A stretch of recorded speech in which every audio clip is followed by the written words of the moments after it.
Saudações, seguidores, espectadores, sejam bem-vindos a mais uma edição do nosso projeto Núcleo de Formação Liberal. Para quem não conhece a iniciativa, esse projeto é uma parceria que vem sendo realizada desde 2020, mas a cada ano a gente muda os institutos que integram o projeto. Mas hoje nós temos a seguinte formação: o Instituto Liberal, o Instituto Liberal do Nordeste, o Instituto Libercracia e os institutos de formação de líderes de Brasília e Goiânia. São as instituições que hoje oficialmente integram o projeto do Núcleo de Formação Liberal. Esse projeto tem por objetivo qualificar a formação, o entendimento, a apreensão dos nossos liberais acerca das suas principais referências teóricas, tanto nacionais quanto internacionais. Alternativamente, nós estudamos a cada mês um autor, um tema ou um livro. Hoje, nós estamos iniciando os encontros do mês de maio, em que nós estudaremos um tema, que é o positivismo, com o objetivo de traçar, ao longo dos encontros, que podem ser de quantidades variadas a cada mês, um encontro, 2 encontros, 3 encontros, uma visão panorâmica do que significa aquele autor, aquela tradição, aquele pensamento, aquele tema ou aquele livro que nós estivermos estudando. Cada encontro tem, usualmente, uma relatoria, que é feita por um expositor, com base em uma sequência, uma seleção de textos de referência que abordam aquele assunto, seguida de uma fase interativa, em que os representantes das bancadas dos institutos membros e o público que desejar podem participar fazendo perguntas, fazendo comentários, considerações, enfim, o que desejarem. Nós também temos o oferecimento de um certificado de participação para quem desejar. Basta clicar no link que está junto a essa transmissão ao vivo, tanto no Facebook do Instituto Liberal quanto no YouTube do Instituto Libercracia. O link está lá, basta clicar, abrir e você faz ali, preenche o seu nome e o seu e-mail, você vai receber o certificado de participação. E a gente faz sempre aquela tradicional recapitulação, desde o começo do Núcleo de Formação Liberal, para vocês terem uma ideia do que nós estudamos até agora. E isso está em forma de relatório com todos os vídeos no site do Instituto Liberal. Você pode encontrar também no YouTube do Libercracia, naturalmente, no Facebook do IEL, nas redes sociais dos institutos membros que desejarem compartilhar esses vídeos. Nós já estudamos, apenas para relembrar, Hayek, Joaquim Nabuco, Edmund Burke, Roberto Campos, Mises, Melchior, Thomas Sowell, Ayn Rand, Antônio Paim, Murray Rothbard, o Biratã Borges de Macedo, José Ortega y Gasset, José Osvaldo de Meira Pena, John Stuart Mill, Tavares Bastos, Milton Friedman, Rui Barbosa, John Locke, Visconde de Uruguai, Adam Smith, Frei Caneca, Tocqueville, Miguel Reale, Thoreau. A independência do Brasil, a presença do liberalismo na independência do Brasil, foi o primeiro tema que nós estudamos. Hans Hermann Hoppe, Eugênio Goudin, o livro Evolução Histórica do Liberalismo, o livro História do Liberalismo Brasileiro e, no último mês, foi o 30º mês do Núcleo de Formação Liberal, nós estudamos o tema do constitucionalismo, a história das constituições, a importância do pensamento constitucional para o liberalismo. Neste mês de maio, nós vamos estudar, como eu disse, o tema positivismo, em 2 encontros, um hoje, no dia 17 de maio, e o outro no próximo dia 25. Neste dia 17, a intenção é nós, num pinga-fogo, um bate-bola, que eu e Josezito Padilha, que eu já passarei a palavra para ele saudá-los, nós fazemos uma introdução ao assunto, formular uma apresentação ao tema do positivismo, que no próximo dia 25 será desenvolvido na presença de um relator convidado, mais uma vez, o nosso estimadíssimo mestre, professor Ricardo Vélez Rodrigues. Antes de nós começarmos a nossa apresentação, eu, tradicionalmente, como sempre faço, saúdo o meu amigo Josezito Padilha, presidente do Instituto Liberal do Nordeste, a presença mais carimbada que o grande parceiro desse projeto, sem o qual o projeto não teria chegado até aqui. Então, reitero a minha gratidão, Josezito, e passo a palavra para que ele faça a saudação ao nosso público. Boa noite, pessoal. Boa noite, Eu espero que vocês aproveitem este nosso encontro. Vamos conversar, debater um pouco sobre positivismo, né? Positivismo com sua cara, né? Sua matiz brasileira, né? Como é que ele surgiu, né? O que ele é. Agora, basicamente, vamos apresentar, eventualmente, evidentemente, uma visão básica, elementar, não muito aprofundada, mas que servirá de inspiração para vocês fazerem novas e proveitosas leituras, né? E, de antemão, estamos à disposição, se caso queiram, digamos, necessitem de bibliografias específicas sobre isso, a gente pode auxiliar posteriormente aos interessados. Então, boa noite, muito obrigado pela presença, pela participação de vocês. E vamos em frente. Obrigado, Josezito. Boa noite, Renivaldo Lima, que já nos manda mensagem desejando boa noite. Como bem disse o Josezito, a ideia é fazer uma introdução mesmo. E sempre é assim, a gente traça uma visão panorâmica, sempre há o que aprofundar, sempre há o que devassar, mas a gente está construindo com esses vídeos um acervo introdutório, um acervo de apresentação, que também ajuda a dar ao interessado o caminho das pedras para, se ele desejar, aprofundar as suas investigações.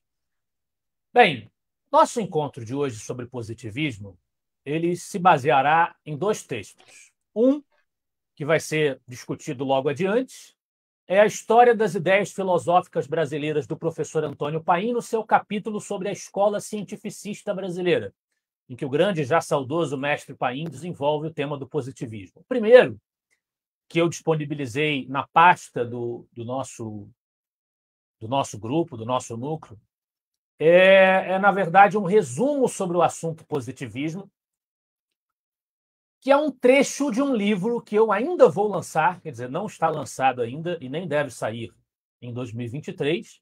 É um livro que faz uma crítica às correntes antiliberais brasileiras que não são de esquerda. A ideia é essa. Esse livro já está praticamente pronto, mas está na fila para sair, então não deve ser publicado, não será publicado esse ano.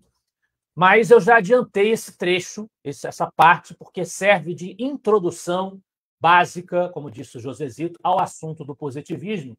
Então, antes da gente fazer aqui um bate-bola, eu vou fazer uma apresentação desse texto. Vou até botar aqui em tela cheia para fazer essa mini relatoria do texto do positivismo, para a gente dar aí o pontapé inicial a essa conversa e aos dois encontros, incluindo aí o encontro com o professor Vélez.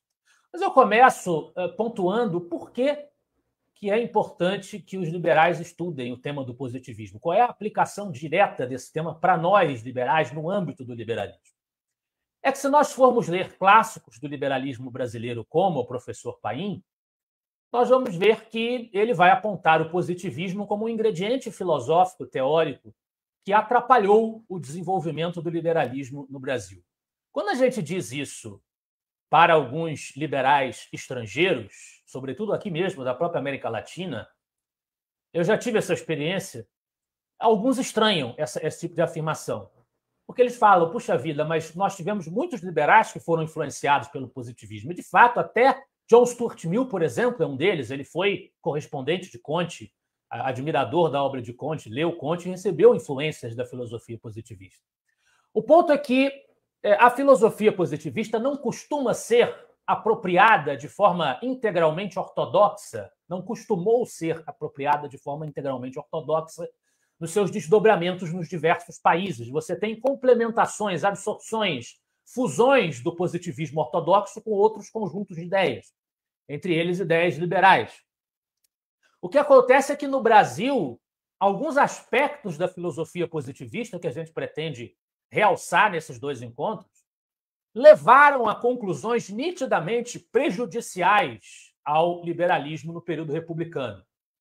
A gente tem um problema muito sério para o liberalismo com essa influência do positivismo por conta de um aspecto fundamental do pensamento positivista, que é a sua limitação das chamadas discussões abstratas, metafísicas, das correntes de opinião, o que acaba desembocando numa afronta, se nós levarmos essa ideia às suas últimas consequências lógicas, ao sistema representativo, que é caro à tradição liberal. É isso que nós vamos chamar a atenção ao longo dessa abordagem.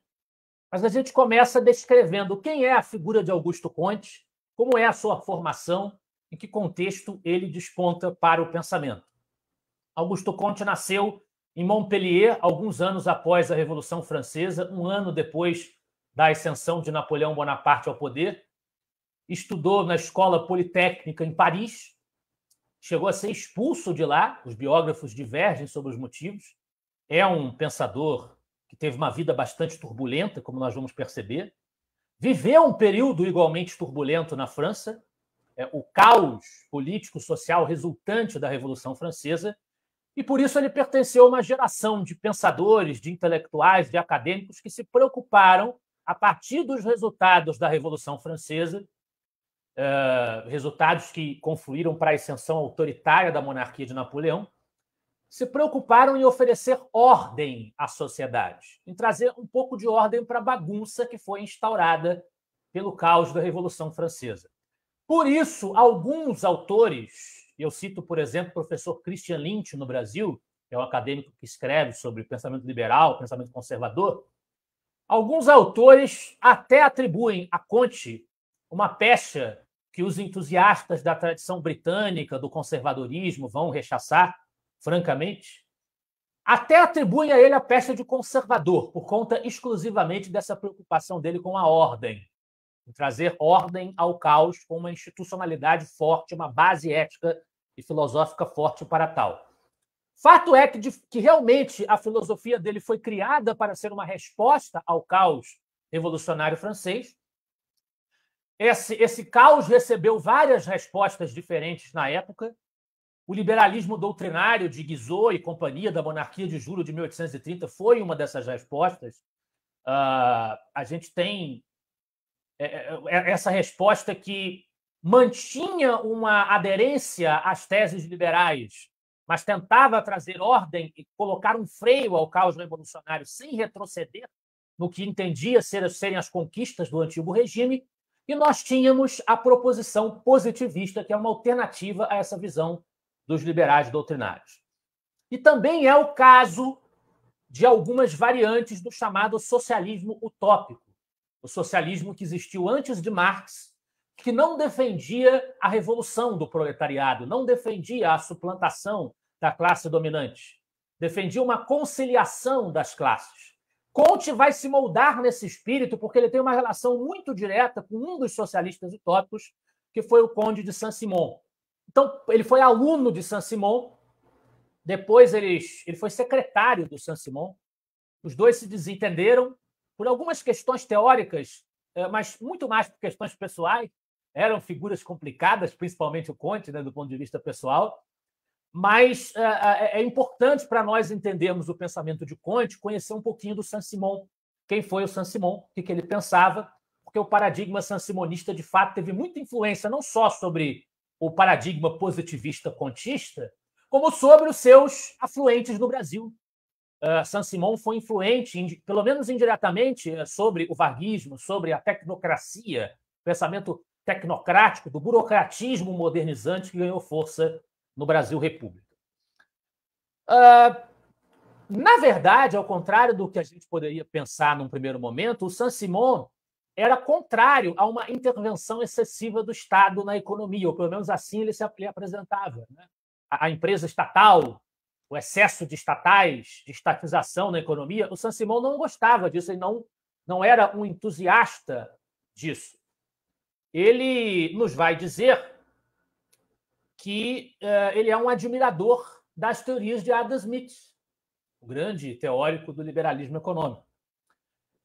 Mas o fato é que, apesar disso, como a gente vai apreciar, entre os socialistas utópicos, e principalmente por assim dizer, os founding fathers do socialismo utópico, Fourier, Owen e o próprio Saint-Simon, ele é o mais autoritário. Por quê? Porque ele estabelece uma ordem social que seria moldada, seria comandada, seria estruturada de cima efetivamente capitaneada por uma espécie de tecnocracia industrialista, um governo dos industriais e dos homens de ciência, um governo dos especialistas. O que não seria muito diferente das inspirações tecnocráticas que o positivismo deixaria no imaginário brasileiro, justamente porque a matriz é a mesma. O positivismo é influenciado pelo sansimonismo. No seu texto On Social Organization, de 1825, Saint-Simon resume a natureza dessa agenda industrialista antiliberal, que também influenciaria Augusto Comte. Ele vai dizer que a grande busca dos seus contemporâneos por um mecanismo que pudesse organizar a sociedade foi inevitavelmente muito complicada por tanto tempo, porque a maioria dos indivíduos permaneceu em um estado de ignorância e imprevidência que os tornou incapazes de administrar seus próprios negócios. Nesse estado de desenvolvimento intelectual incompleto, eles foram influenciados por paixões brutais que os instaram a se revoltarem e a todo tipo de anarquia. Nesse cenário, né, na percepção de Saint-Simon, que foi o necessário prelúdio para uma ordem social melhor, era necessário que a minoria, que vai exercer o poder, se organizasse em estilo militar, para obter o monopólio da legislação e, assim, conservar todo o poder em suas mãos, a fim de manter a maioria sob tutela e sujeitar a nação a uma disciplina forte. Assim, as principais energias da comunidade têm até agora sido dirigidas a manter a comunidade como tal, e quaisquer esforços direcionados a melhorar o bem-estar moral e físico da nação foram necessariamente considerados secundários. Para ele, então, como um analista, e assim Saint-Simon se colocava, que compreende a dinâmica da sociedade, da vida social, quase como um cientista que estuda o comportamento de um fenômeno físico ou um fenômeno químico, o que vai impactar diretamente o pensamento de Comte, que vai funcionar mais ou menos da mesma forma, o Saint-Simon busca, então, desvendar o remédio para esse problema, a situação social. Esse estado de coisas pode, diz ele, e deve ser completamente alterado.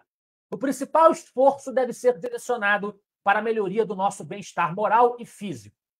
Agora, é necessária apenas uma pequena quantidade de força para manter a ordem pública, já que a maioria das pessoas se acostumou ao trabalho, que é um remédio contra a desordem. O trabalho ele é uma contribuição à ordem pública, e consiste de homens que provaram recentemente que são capazes de administrar propriedades, sejam elas em terra ou em dinheiro.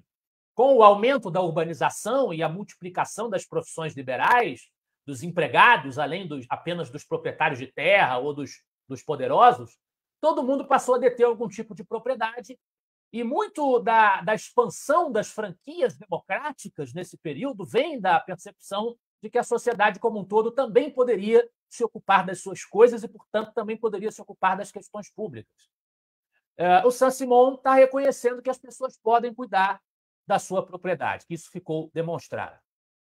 Ele advogou um programa que estimulasse o proletariado, o operariado, a ter o máximo interesse possível na ordem pública e que desse aos trabalhadores a maior importância política possível.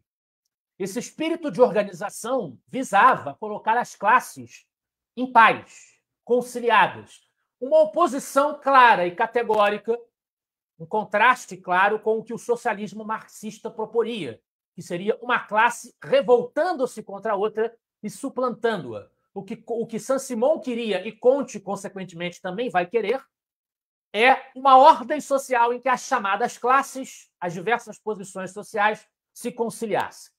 Essa política, diz ainda Saint-Simon, é bastante simples e óbvia se alguém se der ao trabalho de julgar a situação mediante a própria inteligência e sacudir o jugo imposto às nossas mentes pelos princípios políticos de nossos antepassados.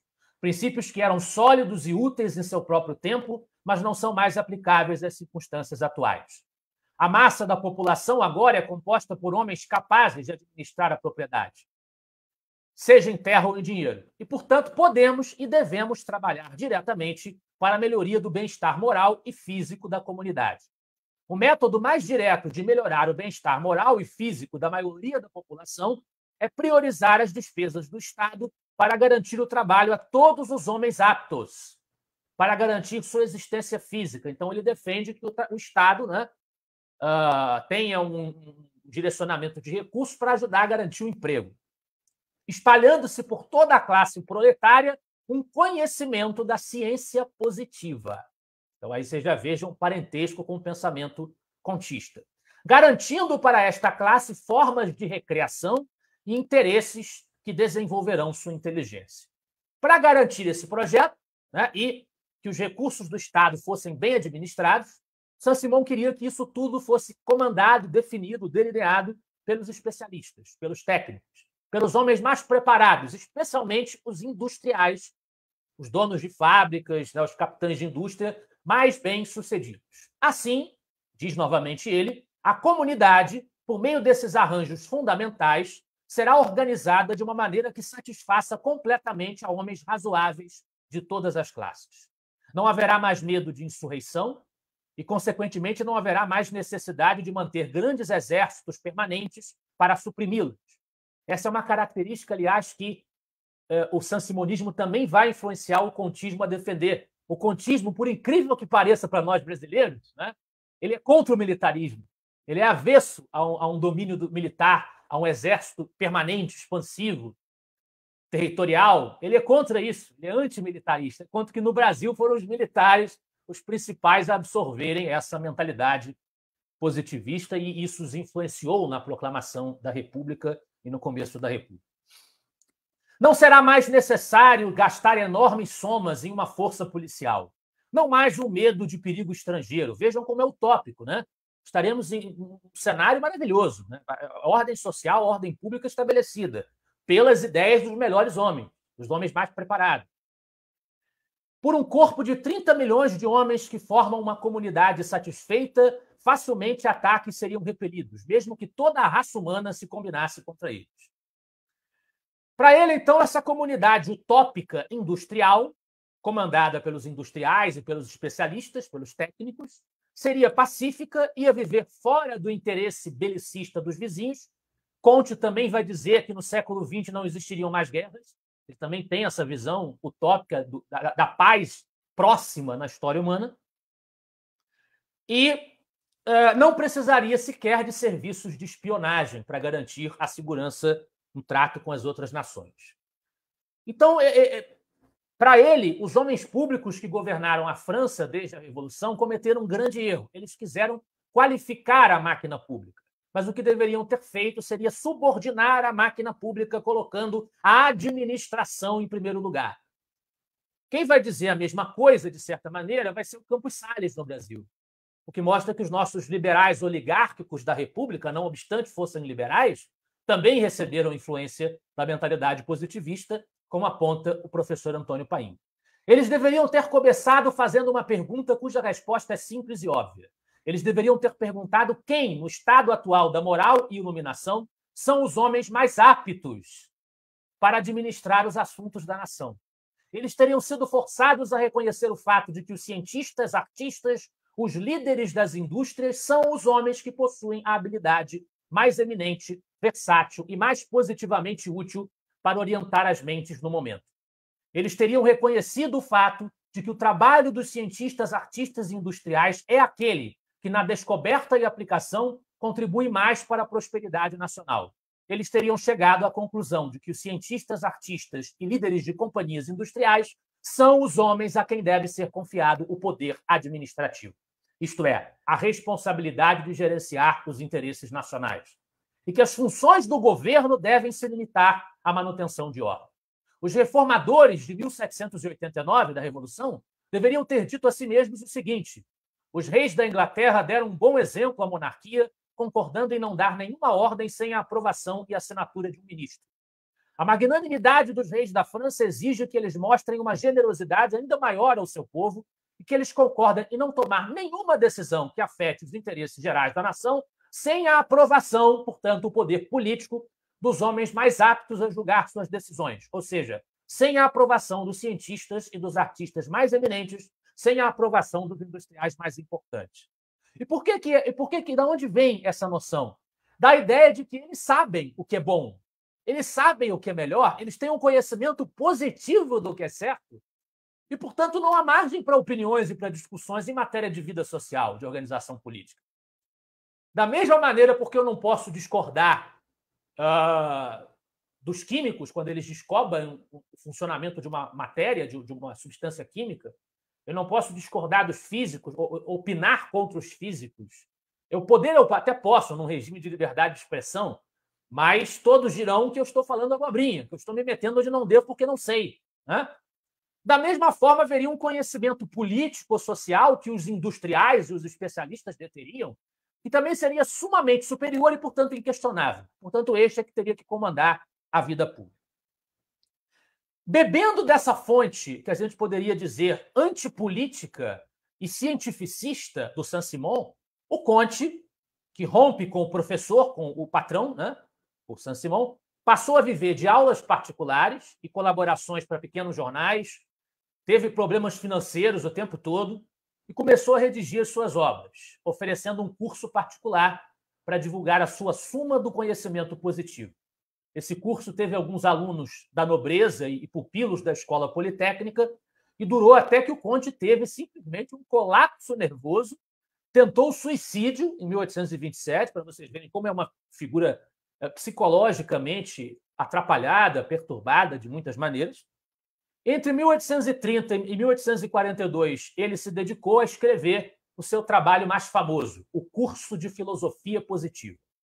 Na década de 1830, ele foi professor assistente na Escola Politécnica, mas não conseguiu ficar lá, porque o temperamento dele era irascível, né? Construiu um monte de desafetos e inimizades, então acabou saindo de lá, mas também amealhou adeptos. Entre eles, o filósofo positivista, portanto, Émile Littré, e, como eu já mencionei, o liberal social, precursor do liberalismo social, que nós já estudamos aqui no nosso núcleo de formação liberal, o Stuart Mill. A partir daí, a obra de Comte se desenvolve em duas grandes fases: a fase estritamente filosófica e a fase religiosa, por incrível que pareça.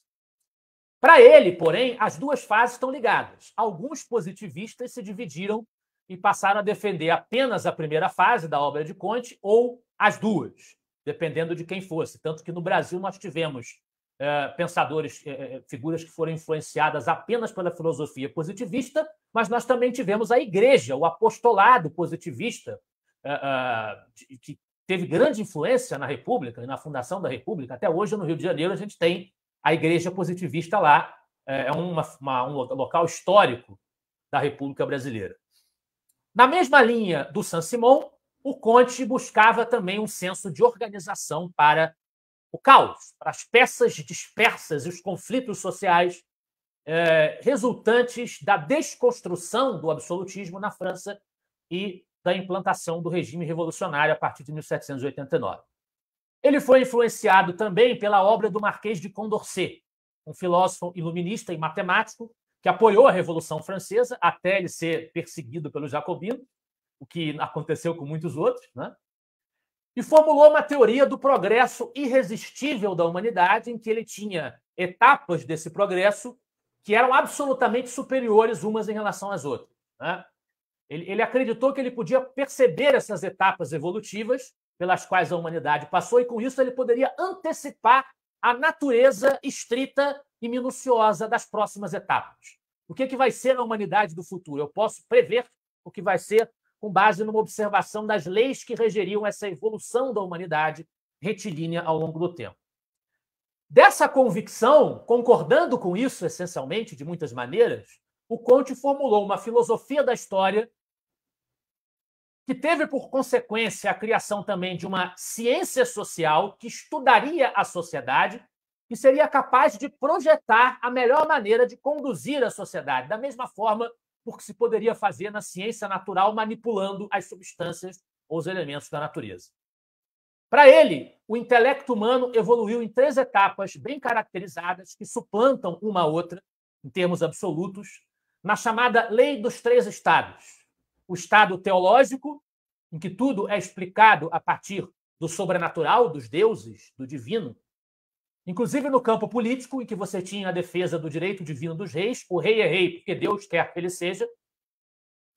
O estado metafísico é uma evolução do estado teológico que acaba com a ideia de sobrenatural de Deus e avança para ideias metafísicas, especulações filosóficas, correntes de opinião filosófica que se discutem racionalmente, mas sem precisar recorrer a Deus ou ao sobrenatural para as suas formulações e suas explicações. Na política, isso redunda em conceitos como soberania do povo, contrato social, liberalismo, portanto, né? A representação, sistema representativo de correntes de opinião que se enfrentam e discutem, como se todas tivessem o direito de cidade da discussão política da mesma forma, né? E aí, evoluindo para além do estado metafísico, nós temos o estado positivo, que é o ápice, que não recorre nem a deuses, nem a abstrações, e tudo é explicado rigorosamente com base em conhecimentos positivos, científicos, obtidos da experiência e organizados racionalmente com base na experiência, que forneceria fatos claros e plenos por si mesmos para a compreensão humana. E ele classifica todas as ciências em categorias, cria o conceito ali de sociologia, física, social, como designação para a ciência que estuda a sociedade, e deixa claro que o conhecimento sociológico seria tão preciso e rigoroso quanto o das outras ciências. Então, os estados teológico e metafísico seriam a infância e a adolescência da humanidade, em que ela, diz Comte, se via impossibilitada de considerar os fenômenos políticos como submetidos a verdadeiras leis naturais, cuja imediata aplicação geral seria necessariamente aqui, como em qualquer outro caso anterior, a de impor logo à ação política limites fundamentais, dissipando sem retorno a vã pretensão de governar à nossa vontade esse gênero de fenômenos, tão radicalmente subtraídos como nenhum outro aos caprichos humanos ou super-humanos. De acordo com Comte, só haverá realmente, em filosofia política, ordem e acordo possíveis, submetendo-se os fenômenos sociais e políticos, do mesmo modo que todos os outros, ou seja, os fenômenos naturais, a invariáveis leis naturais, cujo conjunto circunscreve para cada época, ao abrigo de qualquer grave surpresa, os limites fundamentais e o caráter essencial da ação política propriamente dita. Numa palavra, introduzindo para sempre no estudo geral dos fenômenos sociais este mesmo espírito positivo, que sucessivamente regenerou e disciplinou, olha que palavra perigosa, todos os outros gêneros das especulações humanas, cujo estado primitivo não havia sido, no fundo, mais satisfatório. Não é menos sensível, por outro lado, que esse sentimento fundamental de um movimento social espontâneo e regulado por leis naturais constitui necessariamente a verdadeira base científica da dignidade humana na ordem dos acontecimentos políticos, de vez que as principais tendências da humanidade adquirem, assim, um importante caráter de autoridade, que deve ser sempre respeitado como base preponderante para qualquer legislação racional. Enquanto isso, a crença atual no poder indefinido das combinações políticas, que tanto parece realçar a importância do homem, termina verdadeiramente por lhe atribuir uma espécie de automatismo social passivamente dirigido pela supremacia absoluta e arbitrária da providência ou do legislador humano. Esse é o principal problema do positivismo para o liberalismo brasileiro. Os liberais do Império sustentavam, com base no que Comte poderia chamar de ideias metafísicas, abstratas, infantis, pouco positivas, não alicerçadas no conhecimento preciso e científico das coisas. Desde Silvestre Pinheiro Ferreira, os liberais brasileiros defendiam o sistema representativo parlamentar, né, com base na obra desse autor, no Império, que seria um sistema representativo calcado em interesses. Os interesses são diversos, eles têm legitimidade social, não existe um conhecimento absoluto sobre a vida social que possa se impor sem utilizar instrumentos autoritários para isso. As opiniões fazem parte do universo humano, pelo menos até onde a gente conhece a humanidade, né? E, portanto, esses interesses discutem, chegam-se a acordos ou não, e aí temos governos e oposições, mas dessas oposições temos acordos médios que estabelecem as leis que são aprovadas, e esses interesses se organizam sob a forma de partidos políticos. Se nós admitirmos, ao contrário, que a política está abaixo, como todos os outros aspectos, de uma base científica e positiva que pode ser minuciosamente conhecida, essas correntes de opinião e o enfrentamento político partidário das democracias liberais se tornam fantasias aborrecidas de uma infância metafísica da humanidade. O comportamento primitivo, que pode ser substituído pelo saber positivo. O saber positivo de quem? De quem? Alguém vai ter esse saber e, portanto, vai ter o poder para determinar como as coisas devem funcionar. E esse poder não deveria ser questionado. Dos positivistas que, segundo Comte, se afeiçoaram tanto ao conteúdo, seguindo Comte, se afeiçoaram tanto ao conteúdo do trabalho dele, que até resistiram a qualquer inovação científica que contradissesse o que Comte escreveu, ele virou uma espécie de Bíblia, ficou demonstrado que eles não tinham um amor ao progresso tão grande assim quanto eles diziam. O João Camilo de Oliveira Torres diz, que, aliás, outro texto que o nosso Josezito colocou na pasta, que os positivistas brasileiros apregoavam a mais decidida aceitação dos dados da ciência, mas ciência experimental apresentada e discutida especulativa e dogmaticamente à luz da obra de Comte. Em nome do culto à ciência experimental, expulsaram os laboratórios da República, como fizera Platão com os poetas. Caíram no mesmo equívoco que tanto exprobraram aos aristotélicos medievais.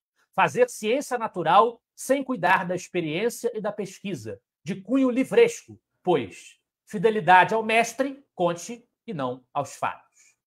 Então, Comte formulou essa convicção de que a revolução do conhecimento positivo se operaria no campo social, demolindo o edifício metafísico, um progresso que aniquilaria as religiões tradicionais e as filosofias tradicionais e substituiria tudo pelo conhecimento positivo. Chegou, portanto, enfim, a época em que, como último resultado de todos os seus trabalhos anteriores, olha que pretensão, o espírito humano pode completar o conjunto da filosofia natural, reduzindo os fenômenos sociais, depois de todos os outros, a teorias positivas. É uma meta ambiciosa de compreender tudo o que diz respeito à vida social e à organização política dentro dos mesmos rigores de precisão e concretude da ciência convencional.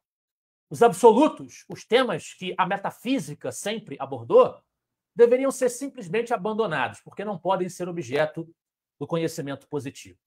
Então, nós não deveríamos ser livres para pensar sobre política, nos julgar livres para pensar e opinar e discutir e montar ideologias, mais do que nós não somos livres para montar ideologias sobre como funciona o corpo humano, ou sobre o que constitui o oxigênio, ou sobre como os astros giram uns em torno dos outros. Seria tão positivo quanto isso o ser humano e, portanto, a vida política, a realidade social.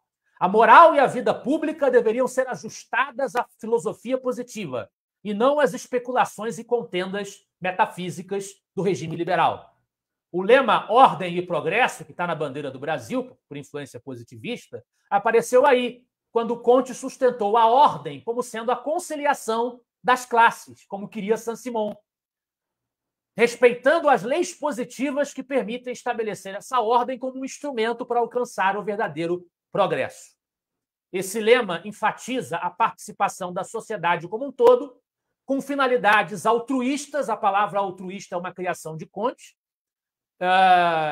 uma moral positivista que retira a ênfase das prerrogativas liberais fundamentais, que são prerrogativas do indivíduo, prerrogativas individualistas, para alicerçar a coexistência social no espírito público e coletivo, a tal ponto que o positivismo repudiava qualquer lei que, em nome de direitos individuais, atrapalhasse a investigação da vida privada, por exemplo, de personalidades da política. A partir de um determinado momento, por fim, o Comte inventou a ideia de que a religião tradicional, que é, portanto, um resquício do Estado teológico, enfeitado por elementos metafísicos, ela precisaria também ser substituída, também por algo equivalente, mas dentro do âmbito do pensamento positivo.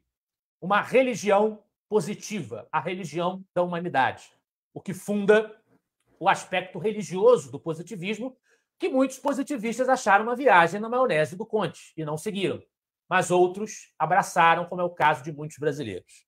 Nessa sociedade harmonizada, todos os cidadãos seriam vistos como funcionários que deveriam ficar felizes por sua contribuição à coletividade, numa ordem matemática, organizada, milimetricamente certinha da comunidade política, que só poderia vir da cabeça de um homem da Politécnica, né, da Escola Politécnica. Não sobra muito espaço, como vocês podem ver, para a expressão da individualidade, da subjetividade, da opinião, da criatividade, coisas que o liberalismo preconiza. Ele se propunha a alcançar a universalidade e cultuar a humanidade, mas, ao mesmo tempo, a filosofia dele parece atrapalhar alguns dos anseios mais naturais do ser humano. E formulava uma estranha construção religiosa, que era uma adoração litúrgica, tinha sacerdote e tudo, o positivismo, nas igrejas positivistas, mas para cultuar o próprio ser humano, o próprio gênero humano, a pátria e a família, instâncias coletivas a que nós deveríamos estar sempre subservientes como peças de uma engrenagem. E então ele acrescenta ao lema ordem e progresso o amor por princípio e a ordem por base, o progresso por fim. Assim, nós teríamos um equilíbrio social calcado no amor universal de todos por todos, vivendo cada um pelas outras pessoas e não por si mesmo. E aí eu concluo essa apresentação com mais uma citação de Comte. A verdadeira união é, desse modo, constituída, enfim, pela religião da humanidade. Essa única doutrina verdadeiramente universal pode ser indiferentemente caracterizada como a religião do amor, a religião da ordem ou a religião do progresso, conforme valoriza a sua atitude moral, sua natureza intelectual, sua destinação ativa. Em relação a toda a humanidade, são três apreciações gerais que tendem necessariamente a se confundir. Pois o amor busca a ordem e estimula o progresso. A ordem consolida o amor e dirige o progresso. Por fim, o progresso desenvolve a ordem e desenvolve o amor. Desse modo, conduzem à afeição, à especulação, e a ação tende igualmente ao serviço contínuo do grande ser, do qual cada indivíduo pode tornar-se um órgão eterno, sendo esse grande ser não Deus, nada disso, mas a humanidade, o nobre coletivo, o nobre todo, através do qual a alma é imortal, mas não objetivamente, como diria uma religião, como diria uma crença espiritualista. A alma é imortal enquanto parte da memória do todo, do coletivo da humanidade, desse grande ser. É um culto cientificista e coletivista à humanidade que dilui a noção de indivíduo liberal, tira dela a sua força e, com isso, e junto com essa visão de estado de conhecimento positivo aplicado à política, atrapalha o pensamento, a construção do sistema representativo, o que levou a nossa república a ser sequestrada por tentações autoritárias. Apesar desse apelo à unidade, o positivismo defendia até a separação da igreja, inclusive a igreja positivista, do Estado propriamente dito, a separação do Estado da religião, portanto. É porque eles acreditavam, de forma mais ou menos pragmática, que essa separação poderia permitir que, gradualmente, os católicos se convertessem em positivistas. Então, essencialmente, esse é o resumo que eu queria trazer do que é o positivismo e por que ele oferece riscos ao pensamento liberal, não obstante liberais tenham bebido das suas referências e também tenham sido influenciados pelo positivismo. Ele oferece problemas se levadas as suas teses a determinadas consequências, e esses problemas foram marcantes na construção de uma mentalidade tecnocrática e autoritária na República Brasileira. Agora, eu passo a palavra para o Josezito para ele começar o nosso bate-bola, não só sobre o que eu resumi aqui, mas também já entrando no texto do Paim, a Escola Cientificista Brasileira. Está no volume 6, Estudos Complementares à História das Ideias Filosóficas do Brasil, de 2002, no capítulo lá que vai abordar o positivismo. Então, Josezito, fique à vontade. Bom, pessoal, evidentemente o Lucas ele já tem assim uma formação mais enciclopédica. Ele já passeou por muitos e diversos autores. E eu tenho assim algumas limitações em relação a esse tema, né? Porque embora eu tenha estudado muitos outros assuntos, o positivismo é um assunto que eu tenho começado a descobrir agora. Mas eu assisti a palestra do Lucas e li mais ou menos o texto do Paim, que é muito denso. Eu não vou resumir o texto do Paim. É um texto assim que, historicamente, do ponto de vista da história das ideias, é um texto muito rico, muito até profundo assim do ponto de vista histórico. Ele traça todo um panorama histórico das discussões, né, que se referem ao positivismo brasileiro, né? Eu vou trazer algumas questões, Lucas, né, que eu pude perceber na leitura do livro do Paim, né? A gente sabe que, por exemplo, todo o problema na época do Império e ainda na época da República, e eu diria ainda na nossa época, né, sempre é o problema da representação. Nós construímos uma sociedade que gradativamente foi se massificando, ou seja, cada vez mais pessoas foram habilitadas a participar das decisões, né? E até chegar no sufrágio universal, no voto dos analfabetos, votos das mulheres analfabetas, né? E, e hoje nós vivemos numa sociedade de massas plenamente constituída, uma democracia de massas, né? Mas a origem dos nossos problemas está lá atrás, né? Ou seja, o nosso passado não está morto, ainda pulsa, ainda vive. Esses velhos dilemas que foram enfrentados, né, pelos liberais do passado ainda são enfrentados, ou pelo menos precisam ser enfrentados pelos liberais de hoje, né? Quando o Paim ele coloca essa questão dos interesses, né, da representação, e na democracia representativa, a visão liberal ela visa que uma democracia representativa é necessária porque existem diversos segmentos, grupos na sociedade, diversos interesses conflitantes até, que precisam ser harmonizados, né, num processo de diálogo, de construção de um consenso, de consensos, de acordos. Porque democracia é isso, é diálogo, é consenso, tentativa de chegar a um acordo, a uma cessação das hostilidades.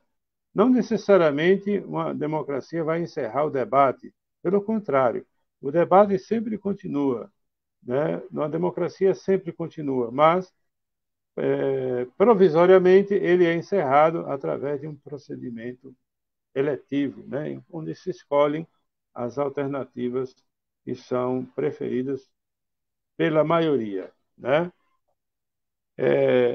Mas quando se fala democracia baseada em representação por interesses, eu me lembro também que, por exemplo, Marx falava em classes, né?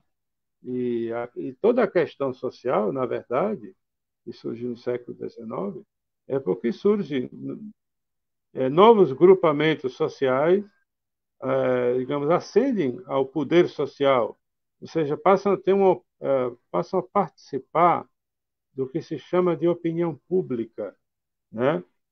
E daí, por exemplo, proletariado na Europa, mas no Brasil a coisa é muito mais tardia, evidentemente, né? Tá certo?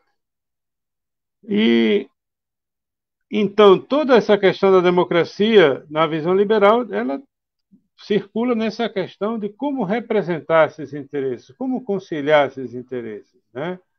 preservando a liberdade de todos os grupos, a maior liberdade de indivíduos e grupos sociais especificamente, né? Isso foi um desafio sempre na nossa história, porque nós não tivemos assim em 1924, quem é que votava? Quem é que participava do poder? Uma minoria muito pequena, né? E a coisa vai crescendo vagarosamente, né? É só em 1880 é que, digamos, esses, esse, essa exigência mínima de riqueza, né, digamos, começa a diminuir no sentido de que muitas pessoas que moravam nas cidades, que não tinham propriedades rurais, nem tinham grandes fortunas, começam a poder votar, inclusive votando, elegendo representantes próprios, né? O sufrágio universal, por exemplo, não é uma coisa do século XIX, né? Isso é do século já XX, né? Século XX. Então a gente nunca pode perder de vista esse contexto histórico, né? Bom, o fato é o seguinte, que na Constituição Republicana de 1890, 91, né, aparentemente a visão liberal prevaleceu, né? Só que como se pode dizer, ela venceu retoricamente, a Constituição assimilou muitos princípios liberais, no entanto, a questão do poder político, né, que é uma questão mais profunda, né, porque o poder emerge das próprias forças da sociedade. O poder é quase uma força da natureza, né? Vem das pessoas, né? E da obediência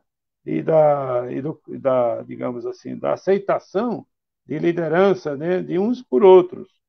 Então, isso aí foi um dos fatores que possibilitou, por exemplo, o surgimento de forças políticas como o castilhismo, que tinha uma visão antiliberal, né? Uma visão antiliberal, o castilhismo. Mas, veja bem, o castilhismo ele surge também como uma emanação do quê? Do positivismo da época já do Império, ou seja, do comecinho da República, né? Porque os positivistas, o apostolado positivista, por exemplo, defendia a instauração de uma ditadura republicana. Ditadura republicana. Veja, olha só o termo, né? Olha só o termo. É um termo que a gente precisa ter em mente, porque se você observar, né? Se você observar o processo político brasileiro durante o século XX, né, foi um processo político muito tumultuado, né, muito tumultuado.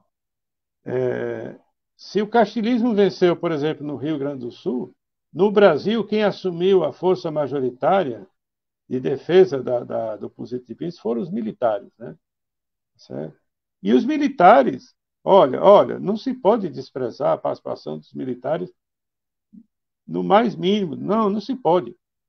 1889, né? Quem foi que fez, digamos, o que hoje se chama golpe republicano? Foi o Exército, né? Aí você tem uma nova participação dos militares em 1922, né? O Levante Tenentista. 1924, né? Um novo levante, né? Em São Paulo, principalmente. Daí surge a Coluna Prestes, 1924, 1927, né? 1930, você tem digamos, a chamada Revolução de 30, novamente o tenentismo, ou seja, o tenentismo é quase assim como é que se chama, um criadouro, né, de positivistas, né, e houve durante várias décadas, a partir do meio militar, que várias lideranças positivistas e militares e autoritárias puderam emergir na política brasileira. Aí você tem 1945, os militares novamente tutelando, né, digamos assim, a nossa democracia, o nosso Estado, a nossa república, né? E eu poderia citar muito mais exemplos, né? 54, 56, 1961, 1964, até chegarmos, né, na República, na chamada Nova República, que aparentemente deslocou os militares do centro do poder, né? Bom, essa questão, né, da influência do positivismo, ela é uma questão assim que não pode ser desprezada, né? Ela perdurou quase um século, né? Por quê? Porque se o positivismo surge na época de Império, né, ele se fortalece com o castilismo, mas o castilismo também dá frutos, né? Dá frutos. O Júlio Castilho só governou o estado do Rio Grande do Sul 8 anos, mais ou menos. Mas ele coloca no poder o Borges de Medeiros, que praticamente fica 30 anos. O Borges de Medeiros fica 30 anos no poder, né? E é bom lembrar que no Rio Grande do Sul, nessa época, é que é implementada a primeira Constituição genuinamente positivista do Brasil, né? Foi a Constituição do Estado. A Constituição do Rio Grande do Sul abolia o parlamento, né? E concentrava, digamos, os poderes em apenas dois, né? O executivo e o judiciário. Na verdade, o parlamento não foi totalmente abolido, mas foi limitado a apenas digamos assim, uma reunião para tratar de orçamento, de aprovação de créditos, coisas assim, digamos assim, vinculadas aos subservientes, né, à administração pública de uma forma geral. E a partir da ascensão de Getúlio, nós temos uma atualização desse castilismo, uma renovação. Né? O Vargas, na verdade, é o castilismo 2.0. Né? Não sei se o Borges de Medeiros pode ser considerado uma renovação, acredito que não. Né? Pela leitura que eu fiz, não. O Vargas, sim, o Vargas realmente ele tenta transformar o castilismo numa coisa mais ampla, mais consolidada, né? Porque o Vargas bebe também em outras fontes, né? De certa forma, foi influenciado pela ascensão do fascismo italiano, né? E então ele consegue aglutinar na sua E gestão e na sua também, e forma, também pelo no seu autoritarismo nacionalista brasileiro, de Alberto Torres, Oliveira isso, Viana. ele consegue juntar numa fórmula, né? O autoritarismo, o nacionalismo e também a conciliação dos interesses, né? Ou seja, essa conciliação de interesses de classe, né? É uma coisa que é muito estimulada por Vargas. Tanto é que ele estatiza os sindicatos, ele lança a CLT, Consolidação das Leis do Trabalho, ou seja, ele estatiza, digamos, a legislação trabalhista, que a legislação trabalhista antes de Vargas em grande parte, era consuetudinária. Tinha uma outra lei, mas muitas coisas eram feitas com base nos costumes, né? Não era uma coisa assim propriamente eram leis estatais, havia costumes que foram se consolidando ao longo dos anos com o surgimento das indústrias e do movimento operário. Agora, uma coisa que eu observei nessa leitura é que, claro, o positivismo, o castilismo, o varguismo, todos eles têm uma matriz autoritária, né? Mas o que significa essa matriz autoritária, né? Significa dizer que, digamos, como todo positivista ele pensa, né, que o bem comum ele não pode ser um objeto de disputa, né, entre diversos interesses, um objeto de barganha. Ele tem que ser um produto, né, de ciência, de saber, ou se não, talvez, de alguma pessoa, digamos assim, que tenha um saber mais iluminado, uma liderança mais iluminada, né? O Vargas talvez se achasse com essa missão, né? Ele achava talvez que ele tivesse essa missão de ser o verdadeiro conciliador, né, desses interesses, né? E o que significa isso, né, em relação à democracia? Significa que isso é uma contraposição, né, à democracia. Quando você diz que o bem comum é objeto de ciência, de saber, da técnica, de um grupo, de uma tecnocracia, então você praticamente você rejeita a política, né? Os interesses passam a ser coisas, digamos assim, mal vistas, coisas assim, digamos, reprováveis moralmente, ou seja, expulsa a questão dos interesses para o reino da imoralidade, né? E com isso os interesses eles não podem emergir livremente, eles ficam submergidos dentro do Estado, né? Ou seja, dentro da disputa por influenciar o Estado, né? Os interesses não desaparecem, né?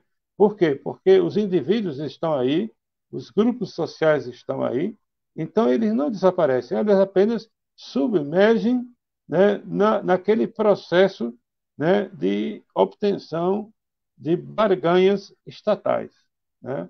Já que você tem um Estado que começa a ser a personalidade, né, jurídica, né, que começa a distribuir essas benesses, então esses interesses passam a ser geridos a partir da relação, né, dos grupos e dos indivíduos com o Estado, né? E não como uma coisa que é discutida livremente, né, livremente dentro de um processo de discussão, de um processo democrático. Você está me ouvindo, Lucas? Ouvindo perfeitamente. Lucas? É porque minha imagem parece estar congelada, mas tudo bem. Não, não, tá até mexendo. Tá sem problema Está se nenhum. mexendo? É? Tá. Bom, tá, então tá bom. Então, essa é uma questão que eu coloco para você, Lucas, né? Tá certo? É, será que nós conseguimos superar o varguismo nesse sentido? Porque me parece que essa absorção dos interesses, né, tanto empresariais quanto sindicais, quanto, sei lá, agora também surgiu um novo componente, né, que são os interesses artificiais, né, ou artificialmente criados, né, pela ideologia pós-moderna, né, ou seja, temos a política identitária, né, que cria fronteiras artificiais entre os cidadãos, né? Até que ponto isso não torna a nossa democracia uma coisa quase irrealizável, né? Porque fica difícil você ter uma democracia onde as pessoas não podem exprimir livremente o que pensam, inclusive em relação aos seus interesses. A coisa toda é mascarada, todo procedimento é mascarado digamos assim, arbitrado, né, pelo Estado, ou seja, pelo governante de plantão. Então, isso torna o processo democrático muito mais complexo, né? Porque menos aberto. Como é uma democracia, esse processo democrático, ele praticamente submerge, fica nas sombras, né? Essa luta das ideias, às vezes, fica nas sombras, né? E não emerge totalmente. Bom, Lucas, eu só fiz esses comentários assim e eu passo a bola para você.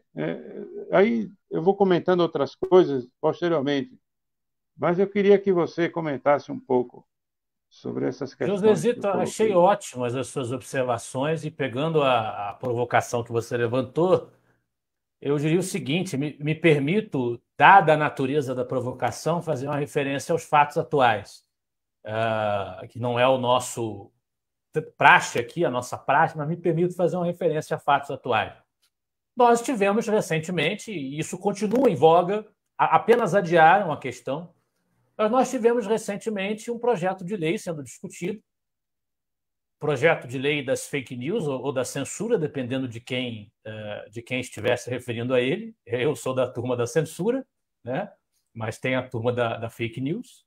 Um projeto de lei sendo discutido sobre o qual interesses da sociedade se manifestaram.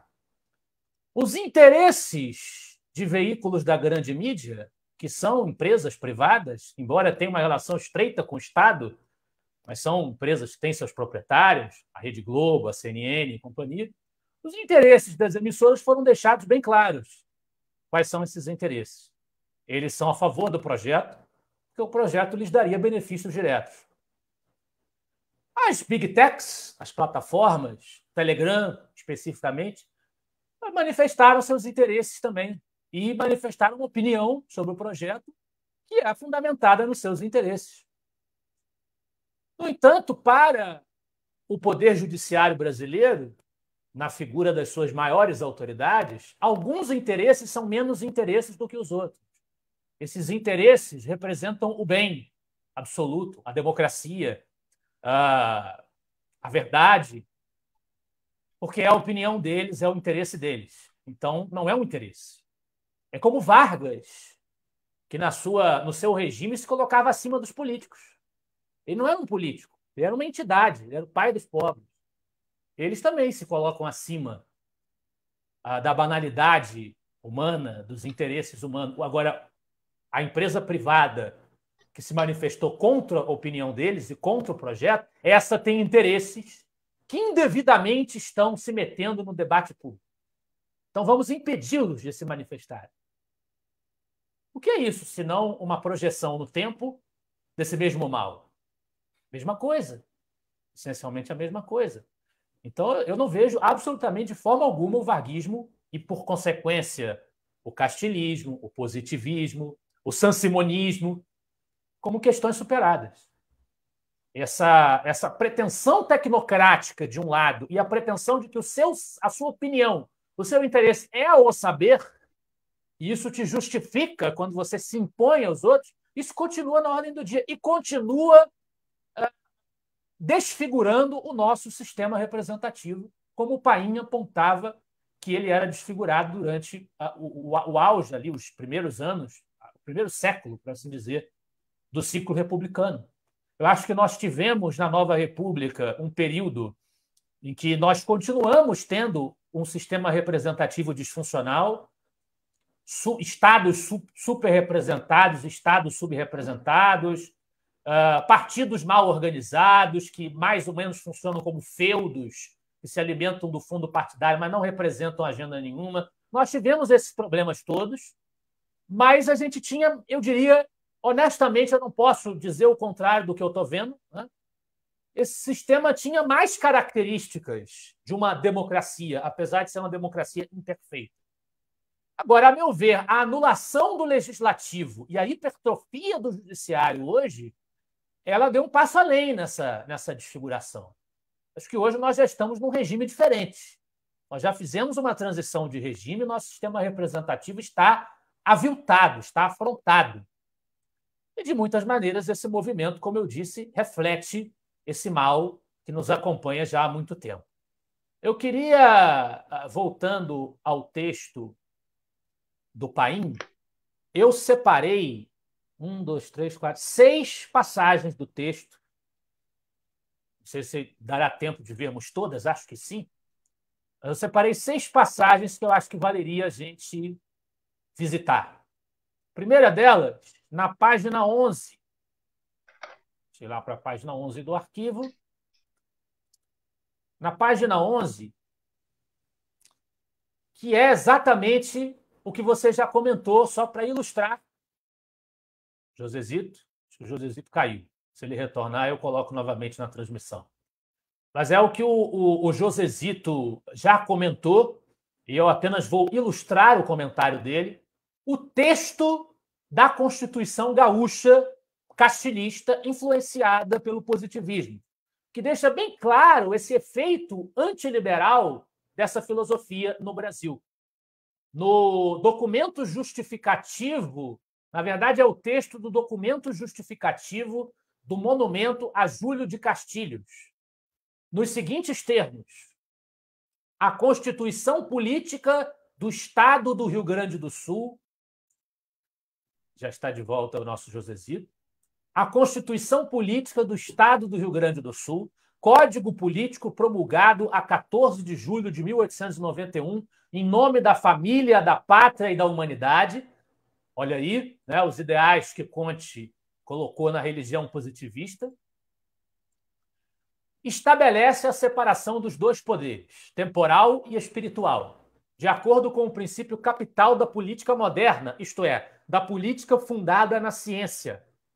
Como consequência disso, a liberdade religiosa, a liberdade de profissão e a liberdade de indústria acham-se nele plenamente asseguradas. Ou assim o texto diz, né? Mas o autoritarismo acaba, a desfiguração do sistema representativo acaba fragilizando a vitalidade desse princípio. Não há parlamento, continua o texto. O governo reúne a função administrativa à chamada legislativa, decretando as leis. Ele diz, assume isso explicitamente, decretando as leis. Porém, após exposição dos respectivos projetos, nos quais podem, assim, colaborar todos os cidadãos. Colaborar como? Sem a representação dos representantes eleitos? A Assembleia é simplesmente orçamentária para a votação dos créditos financeiros e exame da aplicação das rendas públicas. O governo acha-se, em virtude de tais disposições, investido de uma grande soma de poderes, de acordo com o regime republicano, como disse o José Zito, a ditadura republicana que o apostolado positivista, com que o apostolado positivista flertava.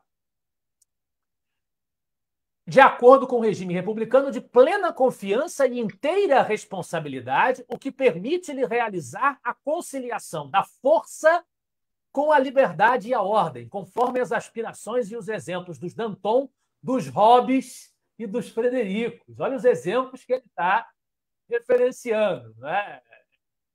O justificador do Estado inquestionável, né? Enfim. Então, assim, apesar de ter sido um autor importante para o contratualismo e para a emergência posterior do liberalismo, o Hobbes defendia o Estado inquestionável. A força do Estado seria um instrumento pelo qual se obteria a liberdade. Então, vejam que e ela teria que ser uma força inquestionável. Você não pode ter limitações ao poder do soberano na visão hobbesiana. Da mesma forma, os castilistas enxergam que não pode ter limitação parlamentar, legislativa ao poder do soberano, que o soberano tem que exercer o conhecimento positivo e a virtude do amor como líder, conciliando as classes sem questionamento parlamentar, das opiniões, dos interesses, que são coisas inferiores, coisas nojentas, que têm que ser eliminadas da humanidade. Então, vejam como as coisas acabam se casando e o sujeito vai buscando referências anteriores para alimentar a sua proposição autoritária. O outro ponto que eu havia separado na página 17... Ô, Lucas, pode falar. Já que você falou dessas origens das ideias, né? Dessa genealogia das ideias, né? A gente não pode esquecer que essa visão autoritária, baseada em modelos ideais, ela tem uma origem muito antiga, né? Desde Platão, pelo menos, né? O que é a República de Platão, né? Se não um modelo ideal, né? Ou seja, desde Platão que isso existe, né? Ou seja, é preciso a gente começar a traçar essa genealogia. Há muitos resquícios de ideias antigas nessas ideias do positivismo, né?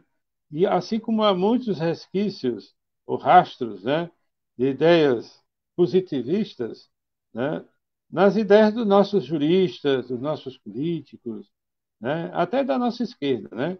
Paim dizia que até o marxismo, né, ele teve uma versão positivista, né? Até o nosso marxismo, né, teve uma versão positivista.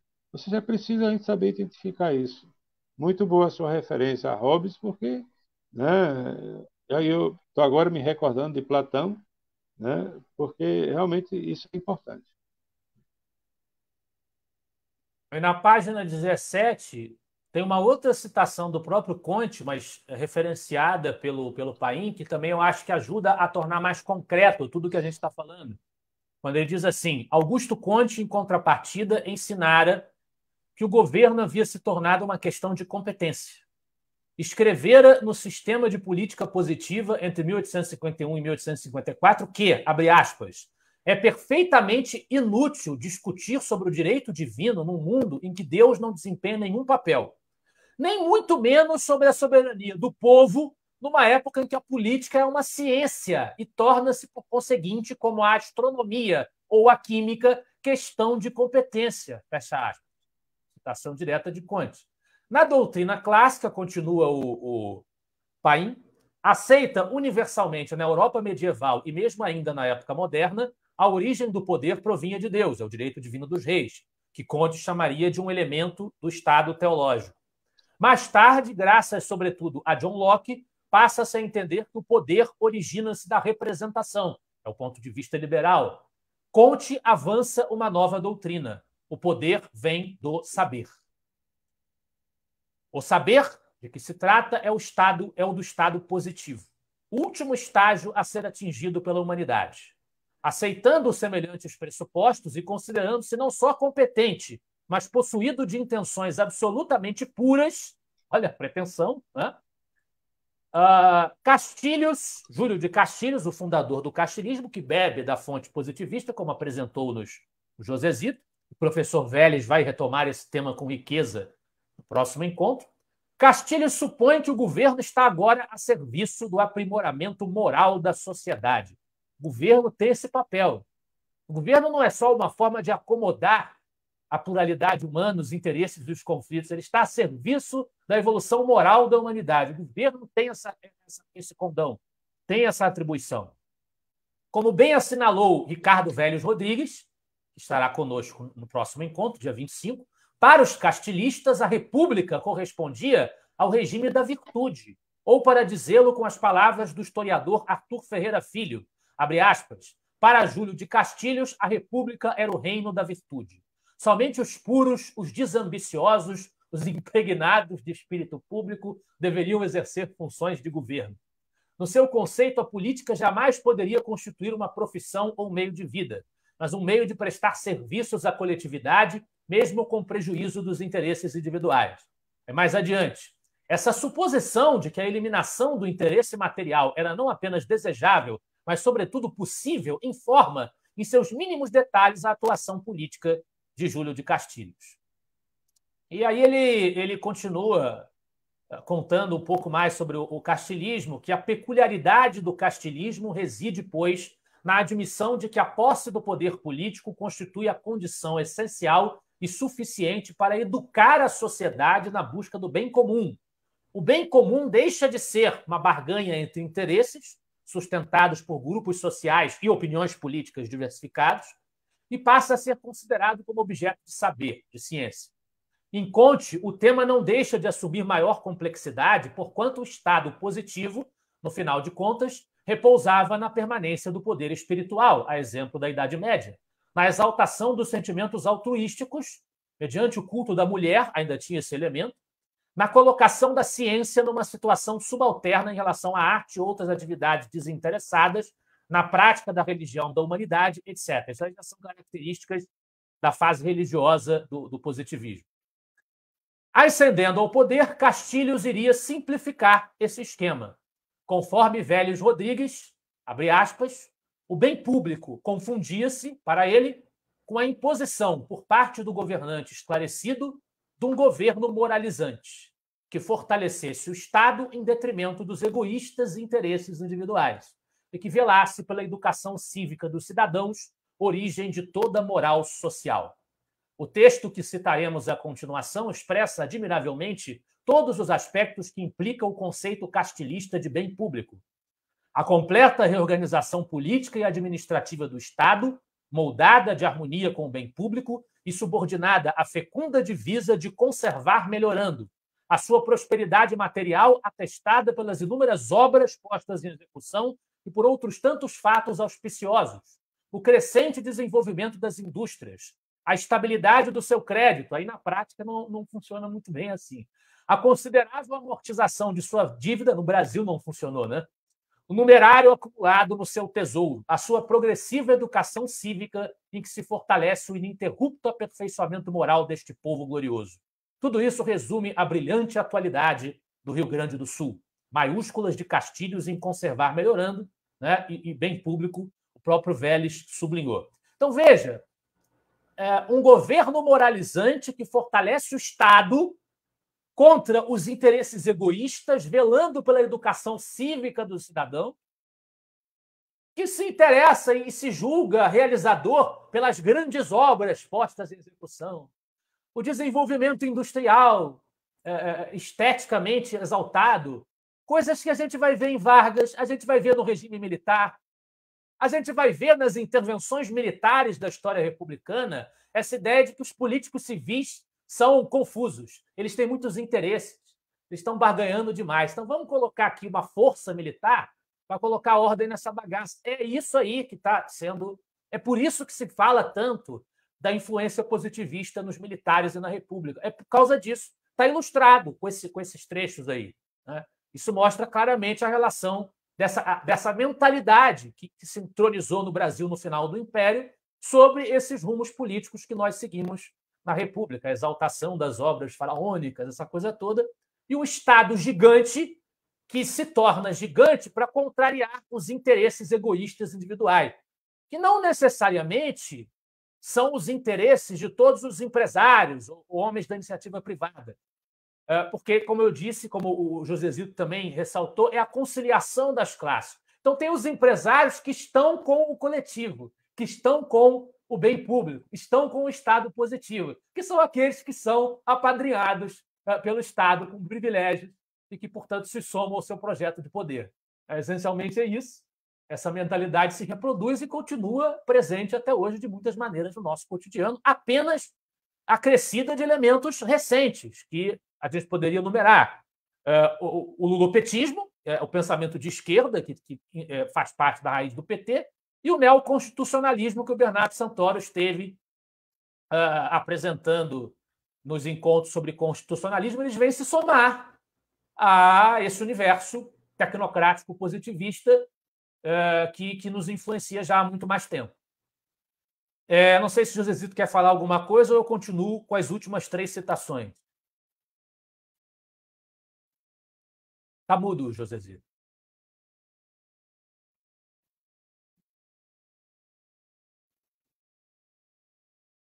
Você está mudo. Tira o microfone mutado. Não. Continua mudo.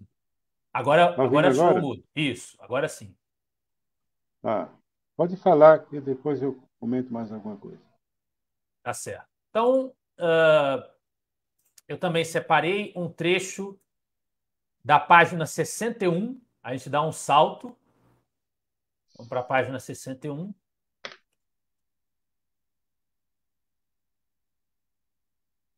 Que fala da moral positivista. Tanto na Europa como nos países ibero-americanos, Augusto Conte é considerado como uma espécie de ponto de partida. Foi o que eu falei no começo.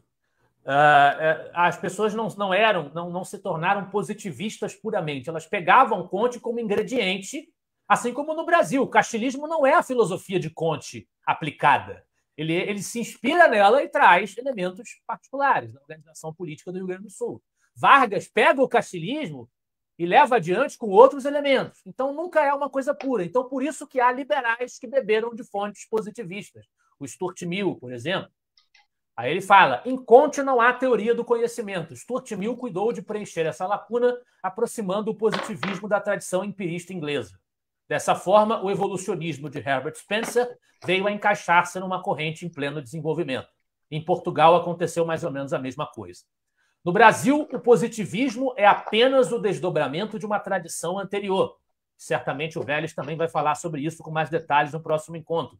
O cientificismo pombalino, do Marquês de Pombal, que já bebeu de uma inspiração científica da Inglaterra, a modernização científica, a aplicação da ciência às questões públicas, mas não bebeu da inspiração liberal representativa dos ingleses.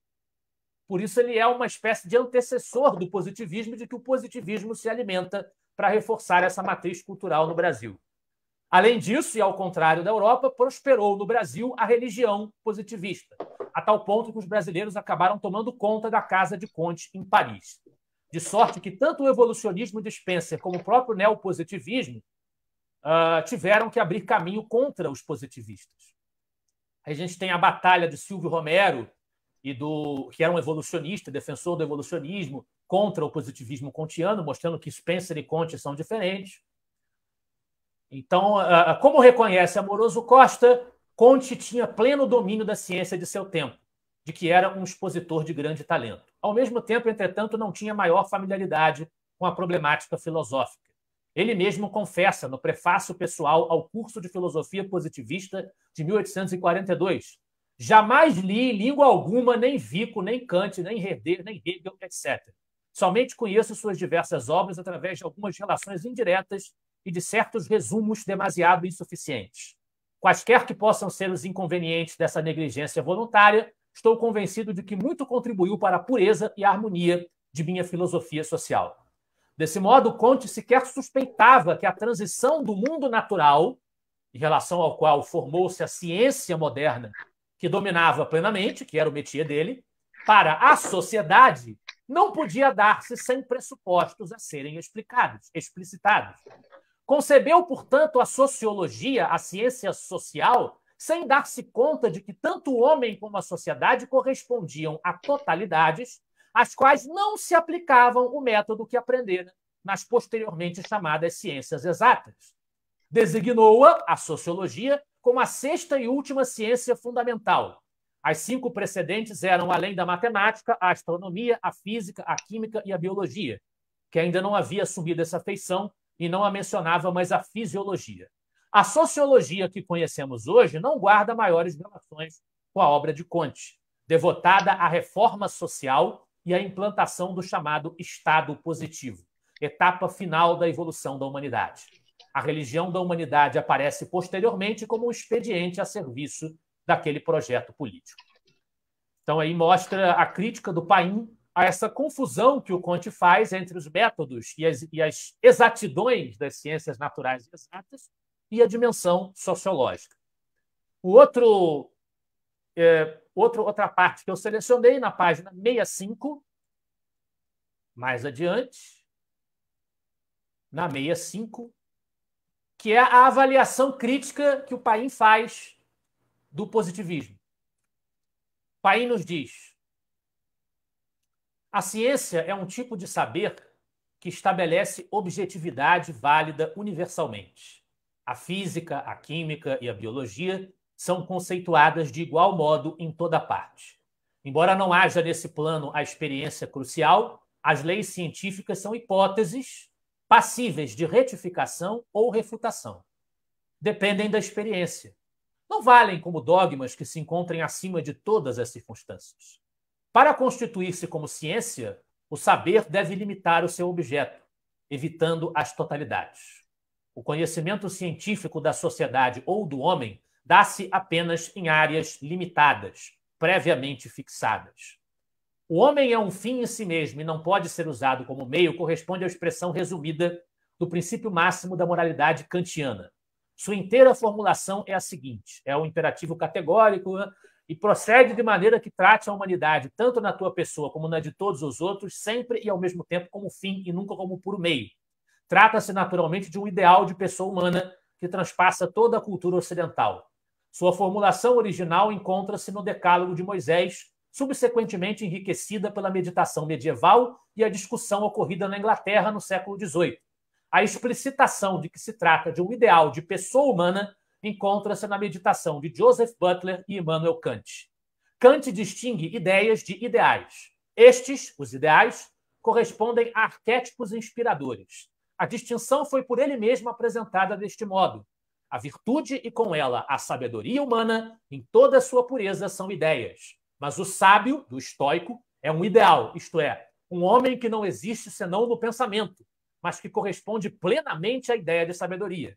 Assim como a ideia faculta a regra, o ideal serve de modo semelhante de protótipo à determinação completa da cópia. E nós não temos, para julgar nossas ações, outra regra senão a conduta deste homem divino que conduzimos em nós e ao qual nos comparamos para nos julgar e também para nos corrigir, mas sem poder jamais alcançar a perfeição. São citações da Crítica da Razão Pura, de Kant. A história do Ocidente distingue plenamente a moral do direito. Na medida em que os princípios morais passam a ser aceitos pela sociedade, transitam para a esfera do direito, isto é, tornam-se obrigatórios. O processo de aceitação das normas morais nada tem a ver com o que se dá com a ciência. A ciência moderna, notadamente porque encontrou a oposição da Igreja Católica, tardou em universalizar-se. Contudo, desde que foi dado esse passo e a comunidade científica que compete a comunidade científica, que compete estabelecer retificações e acréscimos. Sendo naturalmente um corpo vivo em expansão, muito ao contrário do que supunha Comte, ao afirmar que estava conclusa e acabada, a ciência insere áreas de disputas e controvérsias.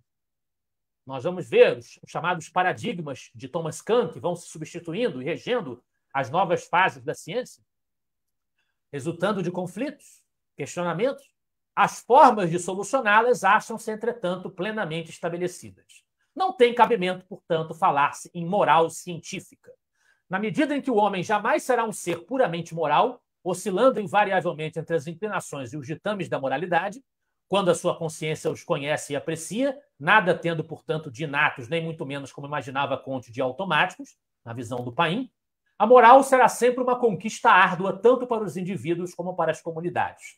Além de ser ensinada, seja dos púlpitos, seja das cátedras, a moral comporta meditação de caráter teórico, que foi chamada de ética. Também, nesse particular, não se chega a vislumbrar qual seria a contribuição específica do positivismo kantiano. É a crítica que o Paim faz ao positivismo. E, por fim, na página 70, eu queria ilustrar isso que o Josezito já adiantou, que é a influência positivista no marxismo brasileiro. Que eu não sei se no encontro do dia 25 o professor Vélez vai ter tempo para mencionar isso, para abordar isso. Então fica aqui uma ilustração do que significa essa ideia de que o positivismo influenciou o marxismo no Brasil. Ele diz assim: a recusa em admitir a existência das ciências sociais corresponde, assim, a um dos traços mais característicos do marxismo ortodoxo no Brasil, expresso com clareza na obra de Nelson Werneck Sodré. Aparentemente, esse aspecto seria comum ao marxismo ortodoxo em toda parte. Na verdade, entretanto, ali onde detém o poder, o processo mais destacado consiste na hegemonia do especialista. A disciplina difusa e confusa, denominada de marxismo, com um ou outro adjetivo complementar, faz parte do sistema, mas como elemento subsidiário, embora de importância indiscutível. Serviria o marxismo nos países comunistas para inspirar os teóricos das ciências exatas ou aos técnicos em geral? Nada disto. Seu papel é precisamente o de religião de Estado, em nome da qual se mantém a unidade nacional e as prerrogativas, as ambições, no caso da China, de grande potência. No Ocidente, ao lado da difusão desse novo sistema, forceja-se por reduzi-lo a uma filosofia das ciências, mas ainda sem assimilar as lições e a experiência do neopositivismo, que na espécie revela maior maturidade e melhores níveis de elaboração. No Brasil, o pseudo-enciclopedismo tem motivação bem diversa. Atirando as ciências sociais ao charco da imprecisão conceitual, pessoas sem a devida habilitação arrogam-se o direito de dar palpite sobre tudo.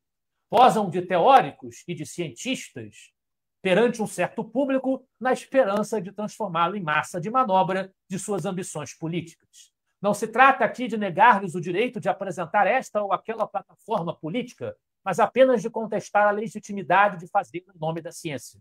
A comprovação do completo alinhamento em que se encontram os marxistas ortodoxos brasileiros em relação ao que se passa na Rússia no terreno das doutrinas econômicas servirá como demonstração cabal da diferença que se deseja destacar. Ele traz, mais adiante, a demonstração de que os marxistas soviéticos, por exemplo, conheciam Keynes, abordavam as teses keynesianas como contribuições ao conhecimento.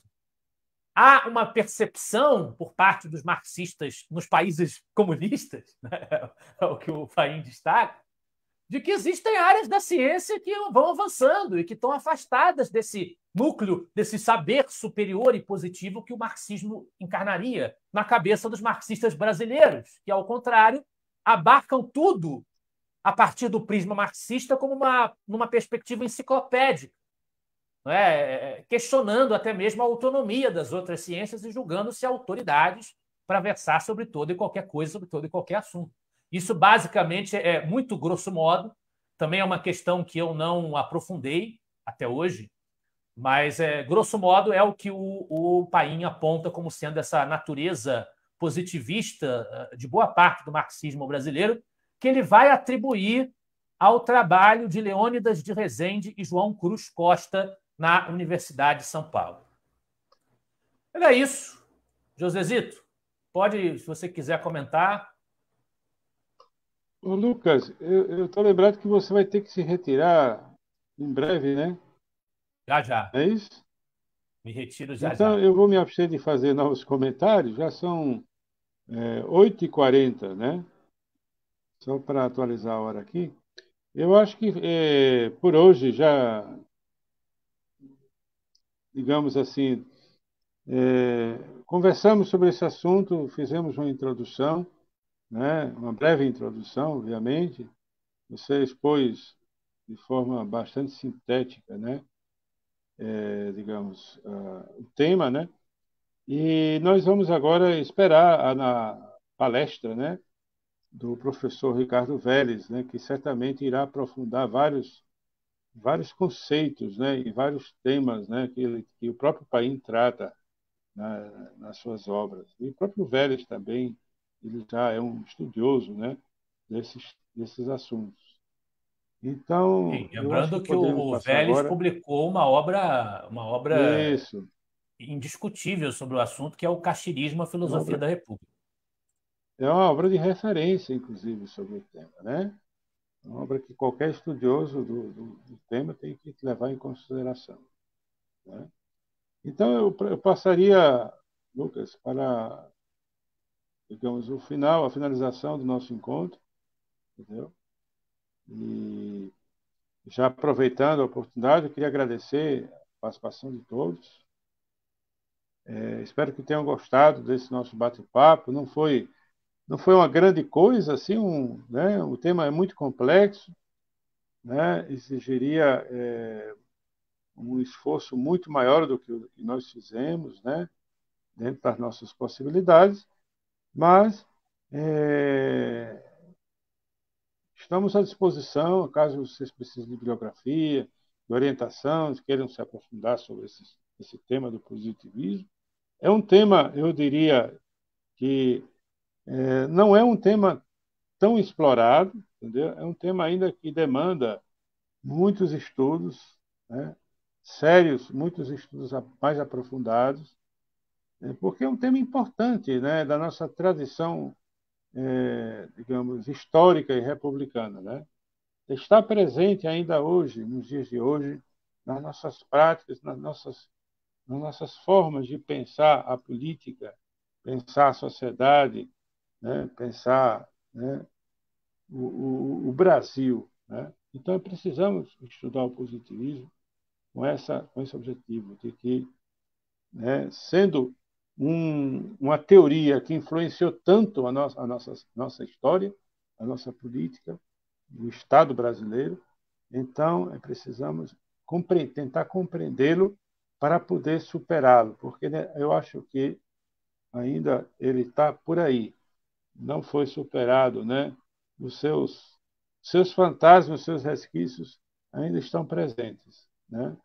E é só vindo à luz toda essa história, todas essas ideias, a gente estudando essas ideias que nós podemos conseguir identificar nas práticas do Brasil de hoje esse positivismo, né? Que de certa forma foi um atraso, né? Um fator de atraso na evolução das nossas instituições democráticas e republicanas. Então, boa noite a todos, muito obrigado e nos veremos novamente no encontro com o professor Ricardo Pérez Rodrigues. Assim espero. Então, passo a palavra a você, Lucas. Obrigadíssimo, Josezito, mais uma vez. Faço minhas as suas palavras. Também saúdo o Renivaldo Lima, que nos acompanhou, fez comentários, elogiou a nossa apresentação. Agradecer a todos que nos acompanharam. Lembrar que os interessados podem obter o certificado de participação pelo link que nós oferecemos junto a essa transmissão ao vivo, tanto no Facebook do Instituto Liberal quanto no YouTube do Instituto Libercracia. Ficará disponível o vídeo, naturalmente, como parte do nosso acervo. E o nosso próximo encontro, ainda este mês, encerrando com chave de ouro o mês de maio sobre positivismo, nós teremos a palestra de um especialista na influência do positivismo no Brasil, particularmente na sua faceta castilhista, que é o nosso querido professor Ricardo Vélez Rodrigues. Dia 25 de maio, às 19 horas, a gente tem um encontro marcado. Um grande abraço, até a próxima. Até a próxima.